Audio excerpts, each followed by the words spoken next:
Hello and welcome to today's video. So my friend Aaron recently sent me a picture of a little monster in a jar, inspired by my little slug monsters that come out of the seashells. And I thought, wow, this is like an awesome idea. Why haven't I done this? I've done little, pumpkins that, out of a jar. I've done little mushroom houses on a jar, but I've done tons of monsters, but I've never combined the two and done a little monster living in a jar. And then Aaron sent me a bunch of other pictures of monsters he's done in the jars, and these guys are just awesome. They have so much personality and character. So I want to make sure to give Aaron, all the credit in the world for putting this idea in my head. So if you like these little guys, be sure to check out Aaron's website. I'll put a link down below, and his TeePublic Store, which you can get a lot of these guys like on t-shirts and mask stickers or whatever. So definitely check that out.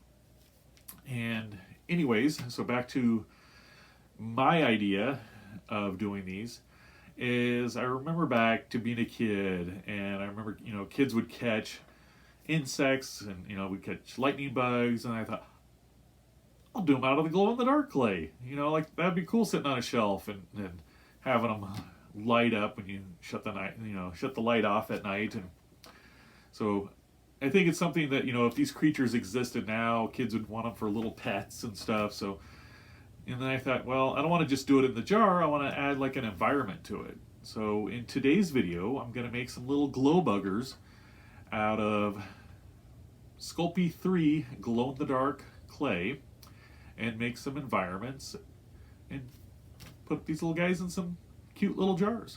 All right, let's get started.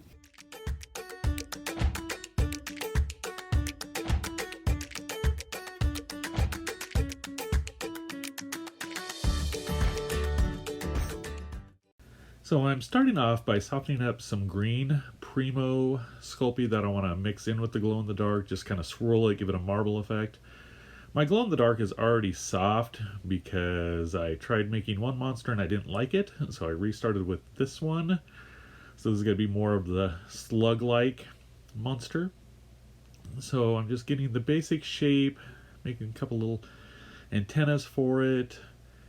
Just shape it out. You can see that green's swirled in there a little bit. And I'm going to do some sockets for the eyes.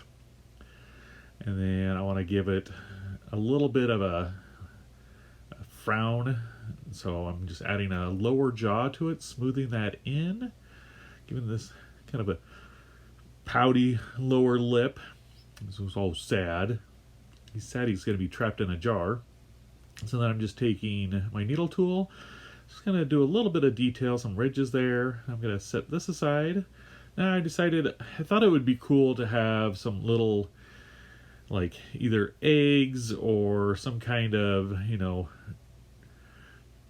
I don't want to say slime, but little residue or something from the slug monster. So I thought I would take some more glow-in-the-dark clay and just roll up these balls, and that way I could kind of scatter them around in the jar with them. I thought that would be a neat effect, when the lights are out and everything's glowing. So I'm just going to go through and make a bunch of these. I thought I'd cluster these together just to make them a little bit different. Kind of add some variety to my whole little setup here. So I'm going to just finish these up, and then I'm going to go ahead and I'll wash my hands because I'm going to switch to some Twinkle Twinkle, which is basically black with glitter in it, and I'm going to make his eyes out of that. So I'm just rolling out two balls about the same size, or trying to get them about the same size. And then once I get these rolled out and I'm happy with them, I'm going to go ahead and put them in those eye sockets, which I need to make just a little bit bigger. Drop them in. And now I'm going to go ahead and go back, clean up my hands again, go back and add some eyelids. So to really emphasize that sad look, I want to tilt these eyelids out so they're lower on the outside and higher in the middle there. and that'll give him this just kind of really sad, pathetic look to my little monster. So I'm just going through, smoothing where those eyelids met at the top there, blend all that together. So I'm pretty happy with how this guy is. So I'm going to go ahead and bake this according to package instructions. Now you'll see here I have 3 of these little guys. So I made them. They're all very similar on how I made them. But I've got this one here has pink swirled in with it, and this happy one here has orange. So now that I have those done, I'm going to go ahead and fill my jars up with some Spanish moss. And if you want to do this project at home, you could also add some like sticks and rocks and just kind of do whatever. So now I'm just going to take my little monsters and nestle them down in there. And this little happy one is just kind of a pain. So getting the mad one in there, and then drop in the little eggs, and then yeah, he fell over on me. So I'm going to try dumping them out, getting everything redone in there. Go back and get some more little eggs in there. So I'm going to clean everything out and see if I can get this to work a little bit better. So I'm finishing these up, making a little spot. Go ahead and set them back down in there, try to adjust them. It looks about right. So I'm pretty happy with how these guys are looking. So I want to adjust them a little bit, and I'm going to go ahead and cover them. So I didn't have the lids to these jars, but I thought, well, that might block too much of the light anyway. But I want it to look like it's some little creature, captured in this jar. So I thought, what if I put some saran wrap on top? And I thought, well, that might be a little thin. So I took some Ziploc bags and cut them. And then I'm just using a rubber band to wrap around the top there to kind of hold it in place. But of course, when I did that, yep, he fell again.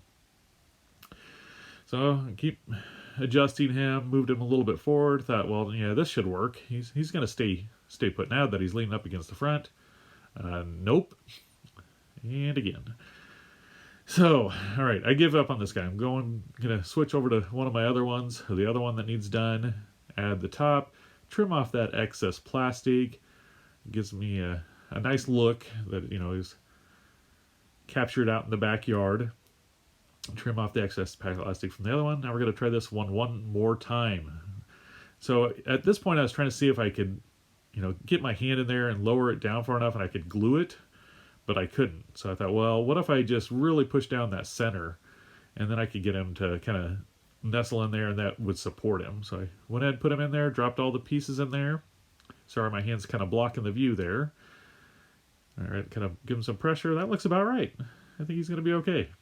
So I'll go ahead and cut off the top, or cut off the plastic for the top. Trim that. Go ahead and add my rubber band. Cut off the excess. All right, I think we are good. So anyway, as you can see here, I did fix him another time off camera. I got him to stay. He's kind of leaning up against the front. But we'll bring in our mad one there. You can see some of the glowing eggs in the back and around that little cluster there. And then here's our happy one. You can see I'm very gently moving it towards the camera. I don't want him to fall over again. All he's got to do is make it through this video for now. And then there's our sad one that I sculpted on the video. And you can see here this jar does have some writing on it, so that kind of does block the view a little bit, but it works. But I will definitely keep my eye out for some other jars and see what I can, make work, and be cool to find some different styles. So last thing before I go, I do want to share with you on how these guys looked glowing in the dark. Tried to film it, it didn't come out the best, so I went ahead and took a photo, and you can see they really got a nice glow to them. And where it's swirled there, that's where it's not going to glow. But I was really happy with how these guys turned out. So let me know what you thought of this video. If you like this idea, let me know if you decide to make some of these guys for yourself. Anyway, thanks for watching, and remember, never stop creating. Bye.